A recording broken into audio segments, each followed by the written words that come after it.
Today, the Constitution is not being upheld. Whatever is happening, everyone knows. And everyone is pretending as if we are only talking about the past. Today, let this court not be seen as complicit. That is why it is so important to secure the rights of the people. Everyone has made mistakes in the past. No one is an angel.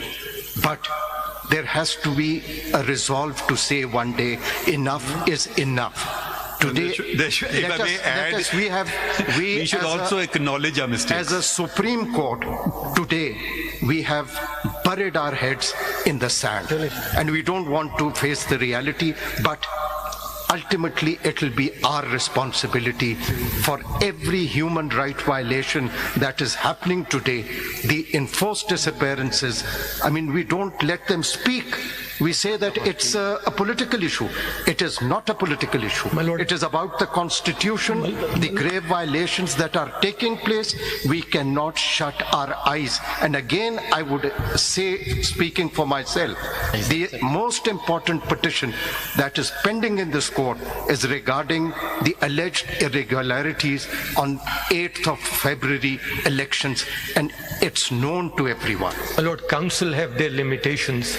Your Lordship, sitting at that exalted position, can say things which may expose me to the law of contempt. Mr. Makhzoom, I think this calls for a cup of tea. Thank you. 5 MNAs, for instance, from Balochistan, which entitles it to one seat. Yes, because I'm going by the constitutional number. And it entitles them to one reserved seat. But they have not filed a list. There are 2 or 3 consequences which are attached to it. First, there has to be a list. Then the candidate has to file his nomination papers. Yes, but nothing like that has happened. No, nothing. So all of that has not happened. But the 5 seats are there, and if that political party, in your formulation, among the political parties, is among those political parties, it would arithmetically get 1 seat. But you are laying a lot of emphasis on the existence of the reserved seats, the prior existence. Well, there's no reserved seat here. So what will then happen? Would those 10 or 5, whatever those returned candidates are of a political party, be deemed somehow, for purposes of the paragraph, to be quote unquote independent, and everyone else gets to share it? What?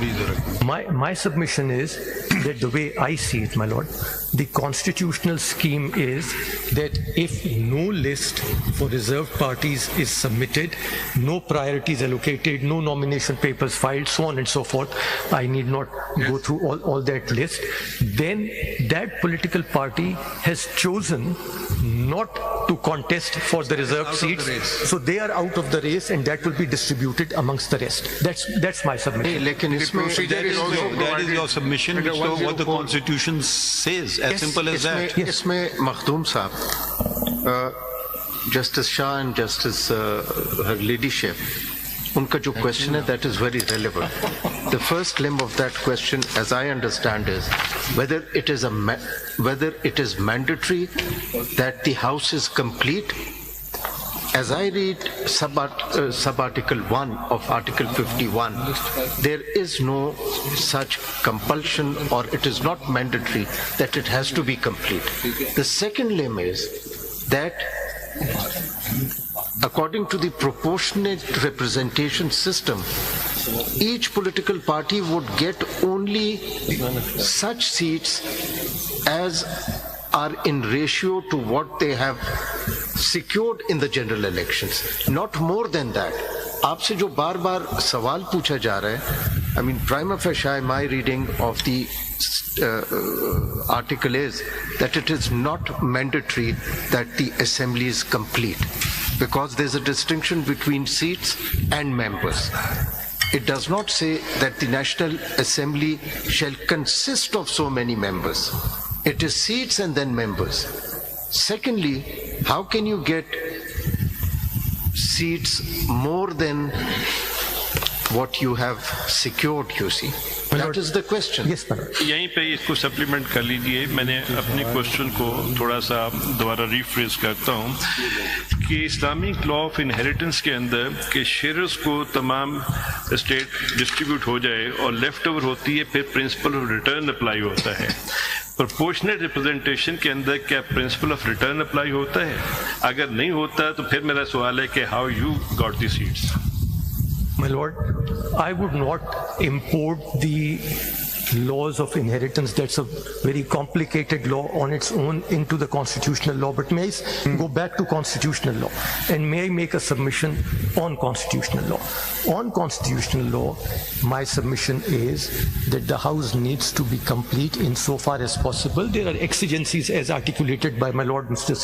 Muni Bakhtar, where people may die, people may resign, people may decide to retire and submit a resignation, and then the Constitution provides how those are to be filled in, as happens in the case of vacancies on this honorable court.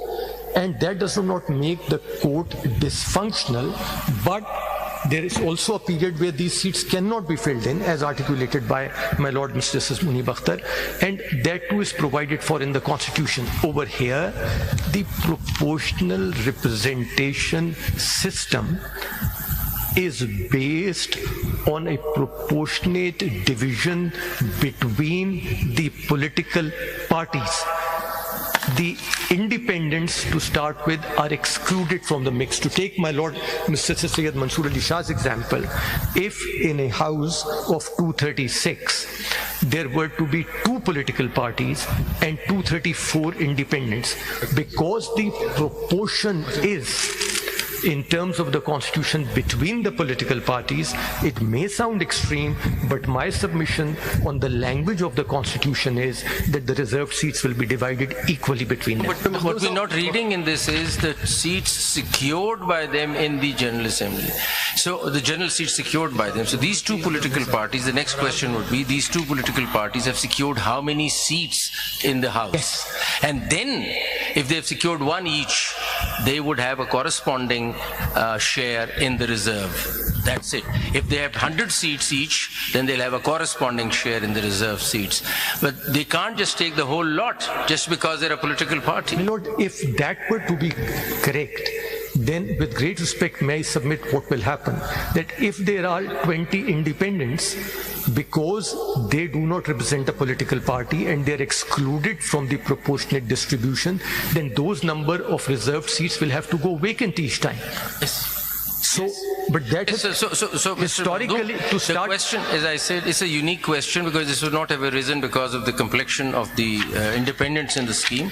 So we'll have to probably rely on which is a more sacrosanct and a higher principle. Is representativeness a higher principle, or is leaving some seats vacant another principle? Which is a higher principle? Could proportional representation, which comes out of the Constitution, not a higher principle that must be ensured at all times, and vacant seats would be a secondary principle which we can live with, but the other one cannot compromise or trump the other? My Lord, may I respectfully say the Constitution says, in accordance with law, through proportional representation of political parties' lists of candidates on the basis of total number of general seats. On the basis isn't. On the basis, so independents are out.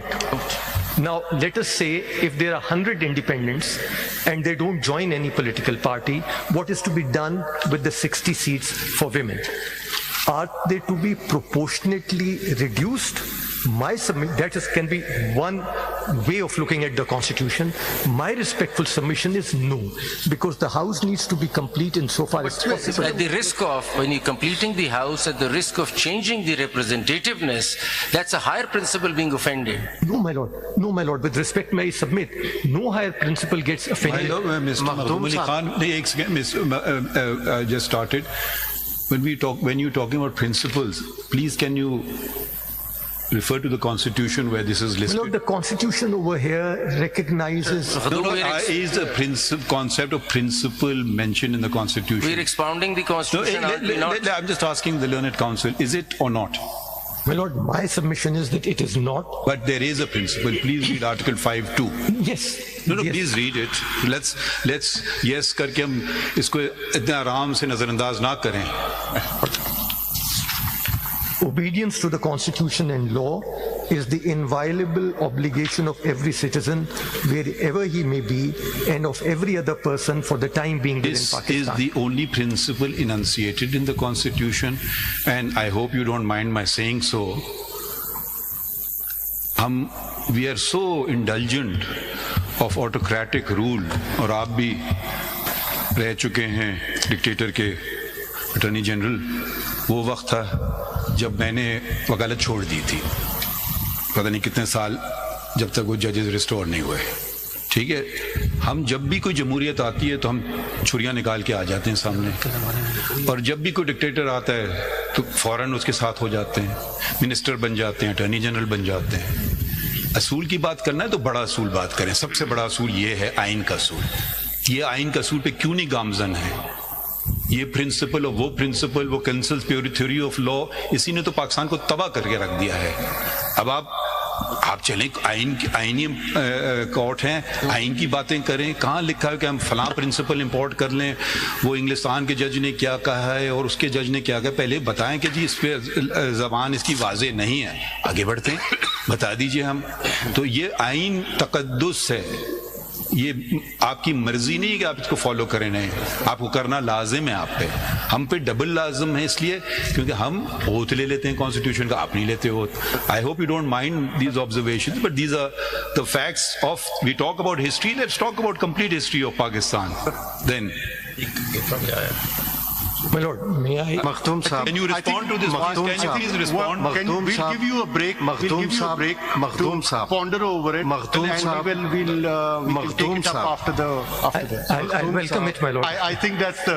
Makhdoom Saab, with great respect, today the Constitution is not being upheld. Whatever is happening, everyone knows. And everyone is pretending as if we are only talking about the past. Today, let this court not be seen as complicit. That is why it is so important to secure the rights of the people. Everyone has made mistakes in the past. No one is an angel. But there has to be a resolve to say one day, enough is enough. Today, we should also acknowledge our mistakes. As a Supreme Court, today we have buried our heads in the sand, and we don't want to face the reality, but ultimately it will be our responsibility for every human right violation that is happening today. The enforced disappearances, I mean, we don't let them speak. We say that it's a political issue. It is not a political issue. My Lord, it is about the Constitution, the grave violations that are taking place. We cannot shut our eyes. And again, I would say, speaking for myself, the most important petition that is pending in this court is regarding the alleged irregularities on 8th of February elections, and it's known to everyone. My Lord, council have their limitations. Your Lordship, sitting at that exalted position, can say things which may expose me to the law of contempt. Mr. Makhdoom, I think this calls for a cup of tea.